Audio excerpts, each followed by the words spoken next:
Salam. Son zamanlar beynəlxalq gündəmin diqqət mərkəzində olan mövzulardan biri də beynəlxalq sülh və rifah naminə tram marşrutu, TRIP layihəsidir.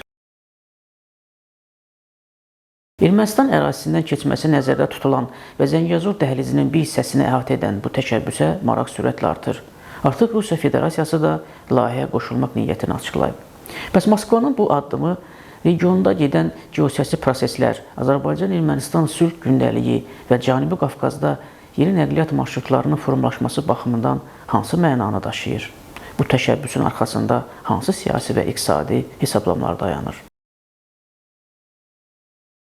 Beynəlxalq aktorların beynəlxalq sülh və rifah naminə tram marşrutuna, TRIP layihəsinə marağı sürətlə artır. Bu layihəyə qoşulmaq niyyətini Rusiya Federasiyası da açıqlayıb. Rusiya Xarici İşlər Nazirliyinin MDB ölkələri üzrə 4-cü departamentinin direktoru Mikhail Kalugin bildirib ki, Moskva Tramp yolu təşəbbüsünün parametrləri üzrə İrəvanla məsləhətləşmələr aparmağa və Rusiyanın layihədə mümkün iştirakını müzakirə etməyə hazırdır.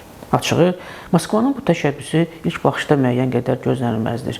Çünki Rusiya tərəfi Vaşinqtonda layihənin icrasına dair sazişin imzalanması xəbərini əvvəlcə ehtiyatla qarşılamışdı.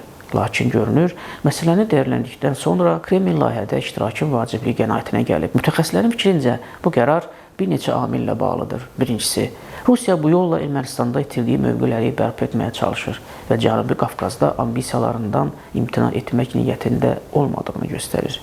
İkincisi, iqtisadi faktor mühüm rol oynayır. Xüsusən də Qərbin sərt sanksiya siyasəti və Ukraynada davam edən müharibə fonunda. Üçüncüsü, TRIP-ə maraq göstərməklə Moskva regionda sülhün bərqərar olunmasına və Azərbaycan-Ermənistan nizamlanmasına sadiqliyini nümayiş etdirmək istəyir. Xatırladaq ki, Azərbaycan-Ermənistan normallaşma prosesi yalnız bu ilin avqustunda Vaşinqtonda keçirilən tarixi görüşdən sonra irəliləyiş əldə edib. Həmin görüşdə Azərbaycan, Ermənistan və ABŞ liderlərinin iştirakı ilə Azərbaycan Respublikası ilə Ermənistan Respublikası arasında sülhün və dövlətlərarası münasibətlərin qurulması haqqında sazişin mətni paraflanıb.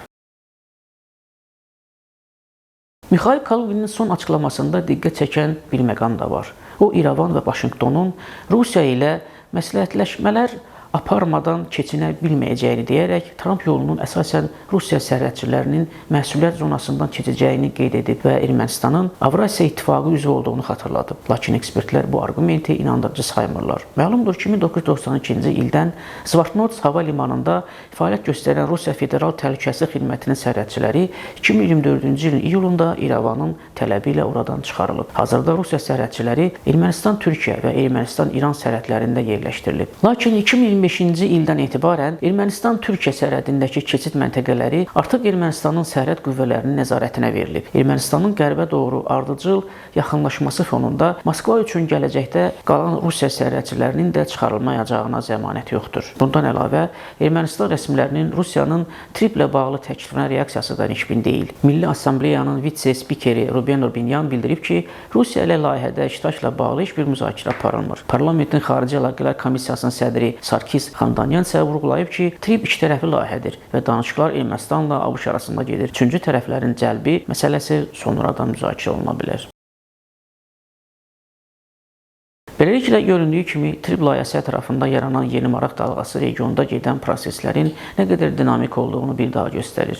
Eyni zamanda, Zəngəzur dəhlizi ideyasının beynəlxalq gündəmdə daha geniş yer alması Azərbaycanın bu istiqamətdə apardığı ardıcıl və prinsipial siyasətin nəticəsi kimi dəyərləndirilir. Bu dəhlizin təkcə regional deyil, qlobal nəqliyyat marşrutlarının mühüm tərkib hissəsinə çevriləcəyi artıq açıq şəkildə görünür. Mövzunu diqqətdə saxlayacaq. Bizi izlədiyiniz üçün təşəkkür edirik. Sağ olun, növbəti buraxışlarda görüşənədək.